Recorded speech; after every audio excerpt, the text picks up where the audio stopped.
So he doesn't see the left hand soon enough. Bang! And he's just rocked off balance. Legit knockdown. Second time we've seen him get dropped.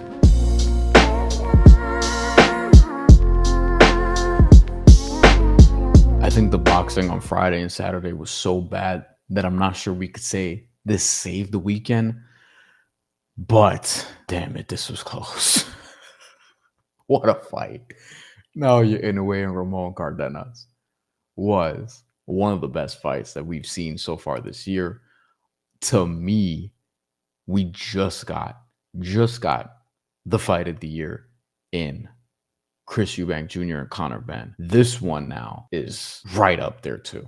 But Naoya Inoue has never been pushed the way that we saw him pushed by Ramon Cardenas.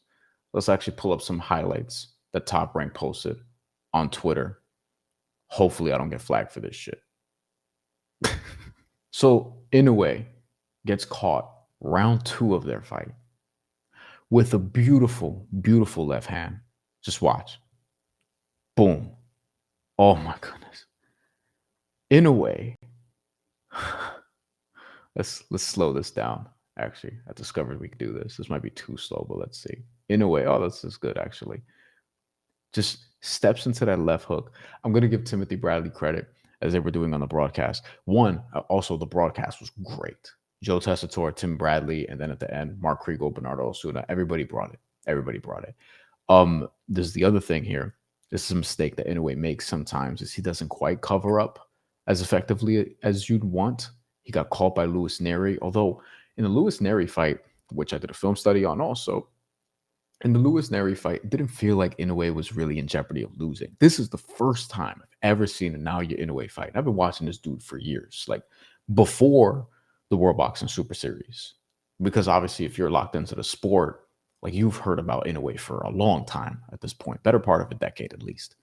And this dude, this is the first time in a while, ever probably, that I felt like, oh, he could actually lose this fight, despite being a minus 6,500 favorite to win this, which means for people who don't bet, if you bet $65 on Inoue to win this fight, you would have made $1 because he won the fight. So this is how he gets caught. Steps over, there's a left hook, boom. Like, just beautiful work by Cardenas here.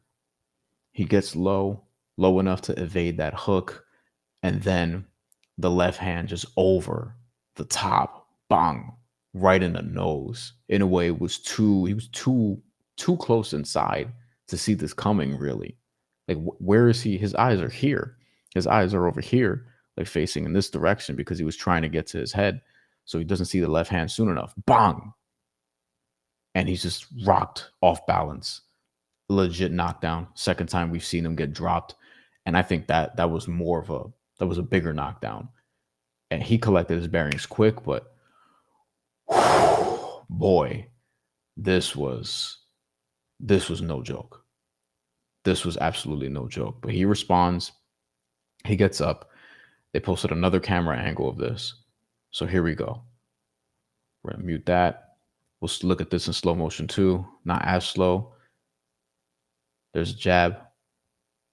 And Cardenas was doing a good job of just covering up and really hiding what he was trying to get to, right? Like, he did a good job of disguising his offense early on.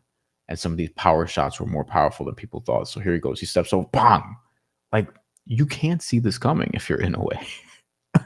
Maybe he should have, but at the position that he was in, he just gets caught. Perfect shot. Just perfect shot. It was ridiculous. Cardenas, by the way, he didn't only win round 2, in my opinion. The judges' scorecards, they were giving basically every other round to Inoue in the fight. I thought he won at least 1 or 2 other rounds against Inoue, and he was competitive in a lot more than them. I thought Inoue had pulled ahead by the time he gets to stoppage of round 8, which we'll get to, but this was a great back and forth fight. Ramon Cardenas, we're going to hear from you again. And I'm excited to watch this next fight. I think he could legitimately become a champion at some point. He went toe-to-toe with the best in the world, who we'll get to his next fight a little bit later. Okay, so here's Inoue, just pouring it on here. Oh, this right hand, hold on. This right hand, let's slow this down. This right hand right here is so subtle. I nearly jumped out of my seat when I saw this because of the technique was perfect. Look, bang! He just gets to it right before Cardenas has a chance to think. He's trying to also like slip this jab. Cardenas is, and here comes the boom right hand just right before Cardenas could get to that right, and then he marches forward. Inoue does. We'll put this regular speed now. There's combination right hand that backs him up into the ropes. Double left hook, which I love as a Puerto Rican. I love the double left hook. Upstairs, downstairs, or downstairs, upstairs. And then he's just pouring it on in the corner. Bang, bang, as Jim Lampley used to say back in the day. Cardenas freaking smiles at him. Like if you're watching this fight, and you probably did, there's a point where Inoue is just like he's throwing all these combinations, he's throwing all these punches, and it's like, bro, when is Cardenas gonna drop? He was taking everything that felt like Inoue had. And then over here, he's backing him up. He's backing him up. This is where Inoue starts. And they mentioned here, Cardenas worked as a Lyft and DoorDash driver in 2023. We might talk about that in a sec. But here he is. He's trying to avoid everything. Inoue has him. And look at that exchange right there. Look at this. So we'll slow this down again. Cardenas tries to get inside to smother some of these punches. Look at the right hand. Look at the right hand that Cardenas has right here. He's peeling this back to shoot it. Bang! Catches him. He positions himself beautifully for this. He reads Inoue's body language. He knows Inoue wants to get to his left hand. Like he sees it right here. He's like, okay, look, I'm going to shoot this right hand. And Inoue's right here. He wants to throw the left hook. He wants to throw the left hook above the right hand right here. And he goes to do it. Boom. He catches that first. And now over here, we slow this down a little bit here. Cardenas again looking to smother. Inoue, right hand, right uppercut, left hook, backs him up into the ropes again. This is where we're getting the stoppage. At this point, Cardenas had already tasted the canvas. He was breaking down. Referee has to save him here or his corner. He was taking too much punishment. And there it is. This is important to know. I should have mentioned this the first time. Cardenas is smothering, but Inoue doesn't throw the left hook. And you know, falls into the trap that Cardenas sets where he wants to shoot that right hand. He throws the right hand this time. Bang! And now he's just too much. Then Top Rank here posts Fight of the Year, Fighter of the Decade. Here we go. America, are you not entertained? I don't know if that's a shot at boxing going on in Saudi and or what went on in Times Square, although there were shots at both of those events throughout the night, and rightfully so. Those sucked. Those sucked. Here we go. One look at this here. The stoppage from this angle. Ringside. Inoue just going to work. This dude is incredible. Cardenas too. Cardenas deserves a bunch of credit. This is 2 times he's been dropped now. And the Luis Neri one wasn't that far off. Luis Neri's got power though. Ramon Cardenas not really known for that necessarily. And he actually got dropped in his last fight before this. Got up off the canvas and won. His only fight before this was a decision. He had never been stopped. He was stopped today. I think Inoue is still pound for pound top 3. If you want to argue that he's first, I think there's something to be said about that, especially because of the activity. Alexander Usyk could have a slight edge just because he has fought, Tyson Fury. He beat him twice. Daniel Dubois before that. They're going to have a rematch. We'll see what happens there. But now you're Inoue in terms of like guy who's been elite, who's had the activity. He hasn't beaten, I don't think, a Tyson Fury level of competition like Usyk has, where he took out the guy who was like the lineal champion, best heavyweight in the world. And Usyk beat him twice convincingly, especially the second time. Yeah, I thought Inoue, like it's him and Usyk and obviously Terence Crawford, who I think is as talented as anybody, one of the most underrated athletes in sports, period. He's just not active enough, and his performance last year wasn't amazing, but I thought he got the job done.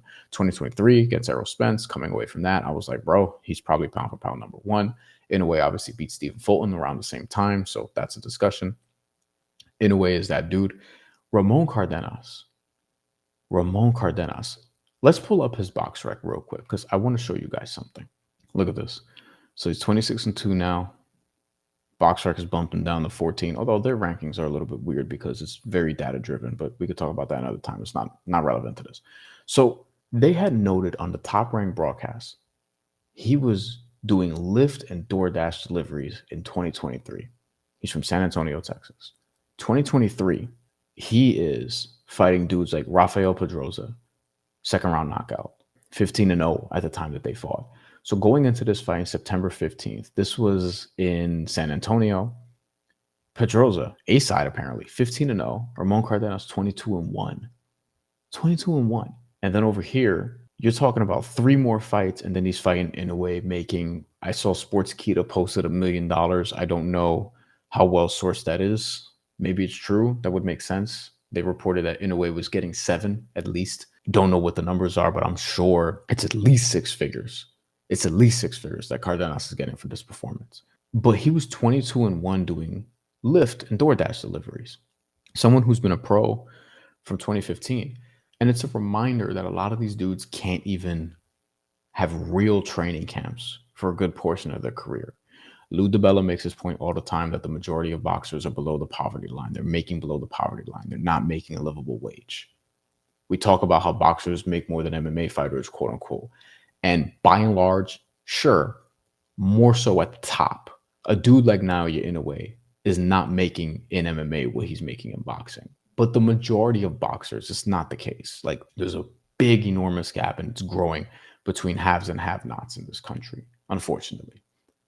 The rich have never been richer, and the poor have never been poorer, and the middle class has never been in a more unstable situation. And in boxing, it's the same. So a lot of these boxers who have to fight for livable wages, they're juggling multiple other jobs or juggling like a full-time job and then trying to have proper training camps despite that. You know, Josh Padley being an electrician before fighting Shakur Stevenson, and now he's got enough money to actually have a full-fledged training camp. Like a lot of these dudes you see on these rankings who are in the top 15 and, you know, at the bottom of it, and they're not like a prospect who signed to Top Rank or Matchroom very early. Like a lot of these guys are like just trying to put 2 and 2 together. They're just trying to just make it by and trying to do what they can. So this Ramon Cardenas story, I think, and he's 29 years old, so he's not somebody who's at the start of his career either. He's been professional for about 10 years at this point. So this is somebody who now hopefully can not just fight again at a high level, because I think he won over a lot of fans. This is the first time that a lot of people are going to get to know him. He was a huge, enormous underdog. And he's somebody who, like, walking away from this, his next fight is going to be hopefully a big deal, regardless of where it is. Hopefully it's on TV. And if he wins that, he's right back into the title picture. He showed that he's that good. He's that tough. And as long as he continues to seriously like get better, we know that he's making a pretty penny from this. Invest some of that into his career, be responsible with his money. And I think this is one of those stories that you can sort of root for in this sport, because this sport is increasingly just difficult to make a living. It's just super, super hard, especially when you're not somebody who just, you know, is like born on third base, or somebody who, you know, is an Olympian. Like if you're not those things, and even sometimes when you are an Olympian, like it's tough. So shout out to him for doing that. As far as Inoue goes, this is his next opponent. Stephen Fulton tweeted out, "I hope that Inoue beats MJ's scary ass." I found that very hilarious. Murzhan Akhmadaliev. This is a fight that people wanted before, because Marlon Tapales played spoiler, beat Akhmadaliev. And this is while Bob Arum was like, hey, Akhmadaliev, you know, who is he? He's not a big enough name, or whatever the case may be. And Inoue didn't have to fight him anyway, because Marlon Tapales took his titles. And then Inoue became undisputed from there. So he loses to Tapales. He's looked impressive in his 2 wins since. And here we go. This is the fight that we want to see. And I would say, like, I'm still going to back Inoue, because I think he's that dude. He's that good. He is pound for pound. He's a legend. He's a Hall of Famer. He's in his prime still, all these different things. But he needs to be a little more careful. He needs to be a little bit more careful. It could be a little bit closer than people think. And ultimately, just because he handled Marlon Tapales easily and Tapales beat Akhmadaliev, it doesn't mean that Inoue is just going to destroy Akhmadaliev. But I do feel good about how he's going to perform in that. This is reportedly going to be in Japan, maybe the Tokyo Dome, hopefully the Tokyo Dome. Inoue is amazing. He reminded us. And Ramon Cardenas is one of the best boxing stories of the weekend. Also, shout out to Edward Vasquez. If you didn't see the fight that he had with Rafael Espinoza, he showed a lot of heart. If he had more power, Rafael Espinoza would have been in danger. So hopefully we see Vasquez again because he had two very close losses before this, Joe Cordina and Raymond Ford, and was competitive in both of those fights. And he was competitive in this fight tonight, even though he got stopped. So hopefully we see him again too.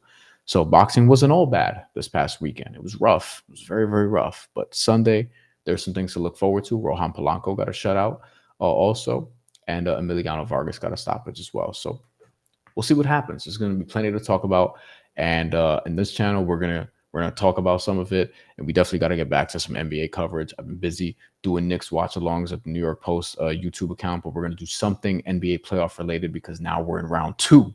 So stay tuned for that, and we got more boxing to come and potentially other things in the world of sports. If you have any ideas, suggestions, let me know as always, and super chats as well. Thank you for watching. We'll talk again very, very soon. Have a good one.